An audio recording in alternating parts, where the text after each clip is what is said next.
வணக்கங்க. நம்ம சாண்டில் பார்த்தீங்கன்னா, கால் உதறிட்டே இருந்தது. என்னடா புதுசா கால் உதறுதே, காரணம் இல்லாம உதறாதே அப்படின்னு சொல்லிட்டு, அவுத்துட்டு போய் கிட்டியில போட்டு பார்த்தோம். பார்த்ததுக்கப்புறம் தான் தெரிஞ்சது, கால்ல பெரிய புண்ணு இருந்தது. குழாம்புல புண்ணு வந்தாலே பிரச்சனை தாங்க. அதுவும் முன்னாடி கால்ல வந்திருந்தா கூட எப்படியாவது சமாளிச்சிரலாம். ஆனா பின்னாடி கால்ல வந்ததுன்னு வைங்களேன், மருந்து வைக்கிறதே ரொம்ப கஷ்டம். ஒரு வீசு வீசுச்சுன்னா அவ்வளோதான் முகரையெல்லாம் பேந்து போயிரும்.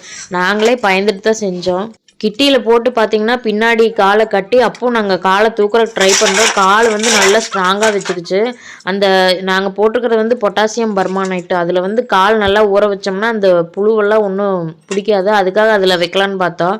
அது காலே வைக்க மாட்டேன்ருச்சு. சரி என்னடா பண்றேன்னு சொல்லிட்டு அப்படியே கால கழுவி விட்டு பார்த்தீங்கன்னா, வேப்பெண்ணெயும் மஞ்சத்தூளும் போட்டுவிட்டோம்.